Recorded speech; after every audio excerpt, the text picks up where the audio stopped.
Out of all the computers in the world, this game had to make its way into mine. It was a dark and stormy night, and I was feeling particularly hard-boiled when that saucy game installed itself onto my PC. My perspective on the world changed forever after that night. This is a story to end all stories, a tale of hope, despair, tragedy, mystery, and murder. The game called itself Grim Fandango, and I fell in love with it.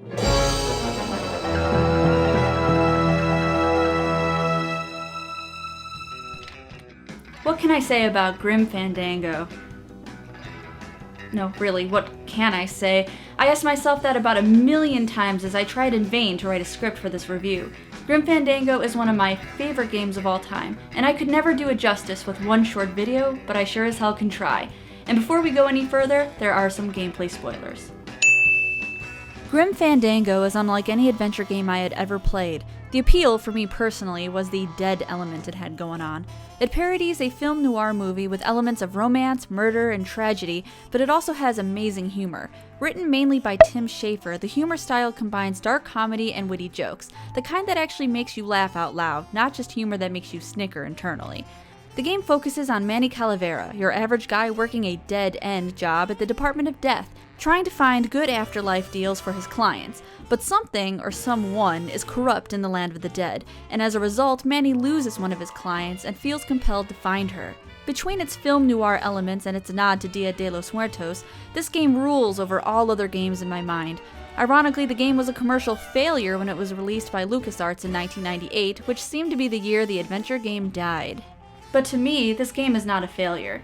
To me and to many other people, this game has opened up a world of possibilities and inspiration for modern adventure games. And when a video game has touched that many people, it means it is a success.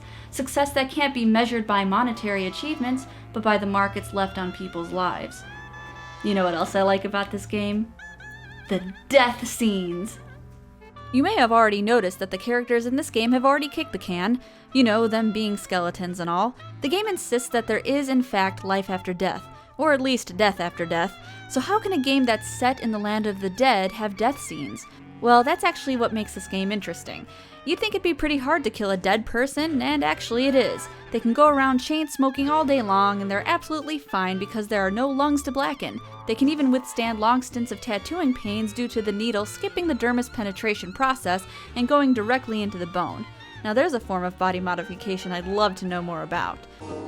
Is that supposed to be a bunny? Don't you have some fancy club to run someplace? Looks good, whatever it is. Go mark some cars or something. I think that art class really helped. Shut up. So how do characters die in the land of the dead? Sprouting, that's how. Kinda gives the term pushing up daisies a more literal meaning. I like the way death is portrayed in this game so much that it inspired my username, which is PushingUpRoses if you're a little slow. Unfortunately, sprouting is not a natural form of death. It happens via means of murder, which there's a lot of in this game. The first instance we see of sprouting is when Manny's boss gets shot with a little dart that causes vines and flowers to start growing out of his bones. Hector, no!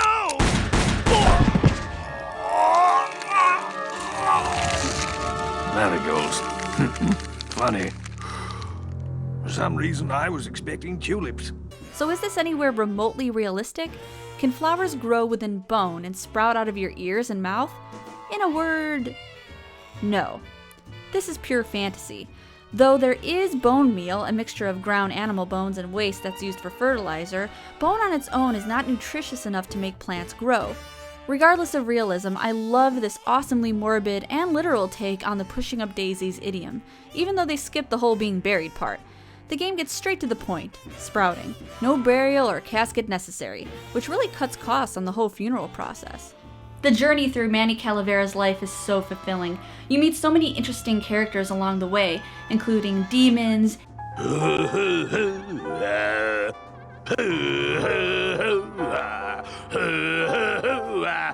Bone wagon.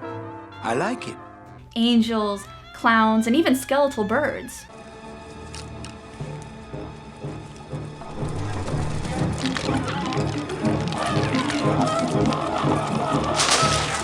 Wow, that was really graphic. Can we see it again? In the circle of life. I mentioned earlier that sprouting isn't necessarily a natural means of death. It needs to be provoked. But there is one other method. During his journey, Manny meets a revolutionary and joins forces with him in order to conquer the corruption happening in the land of the dead. However, plans take a turn for the worst as Salvador, leader of the Revolucion, has this happen to him. Hola, Manuel. Yep, he's still alive. Ah, look at the bright side. At least now he'll always be ahead of the game.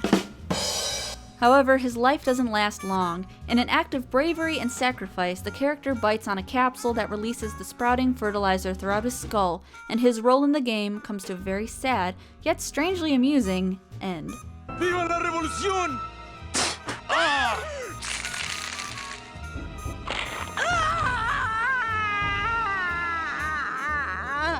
A lot of Manny's journey is to also find personal atonement for a less than pure life he had previously lived. The game suggests that the more chaste you were in reality, the better afterlife you will have. And if you're a complete scumbag like this guy, you get the foam treatment. Who you calling a scumbag? Why, I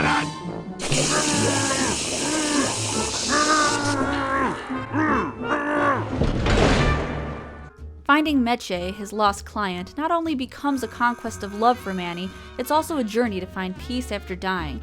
It's an interesting way of looking at life after death. Where does the soul go? To a heavenly paradise or to a land of purgatory, which is what I equate the land of the dead as. You're not living, but you're not yet at peace. The entire game is insanely clever, and it's also so amusing in its execution, you don't notice the underlying theme of death, even though the game centers around it. And for a morbid gothball like myself, it's pure dark comedy enjoyment. Not just the death scenes, of course, but the overall themes, the voice acting, the character design, and the journey. Particularly the voice acting.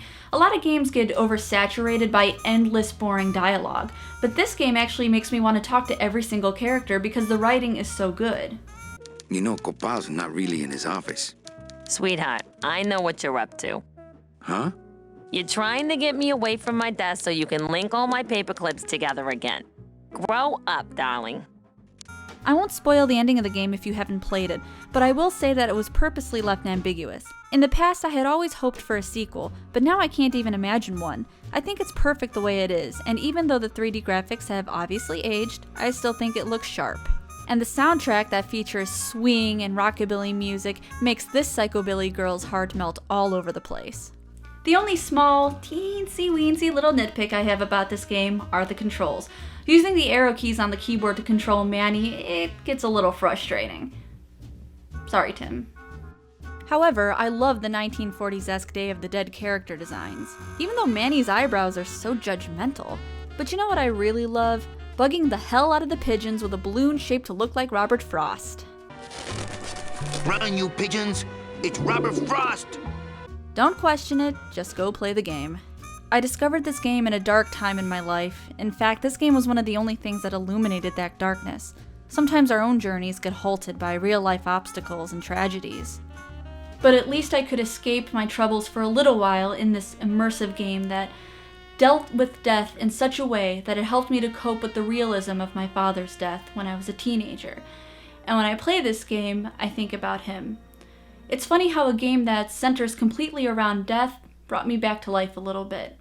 So thank you, LucasArts, for making this game.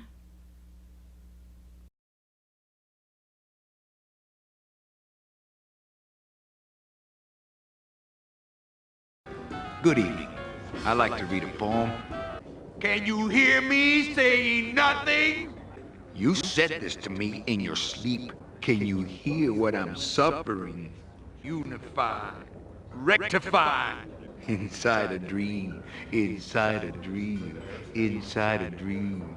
I am severely touched. Can it be yesterday? Eating only spiders and leaves. A single calcified tear. Can you see what I'm smelling? The end. Gracias. Muchísimas gracias.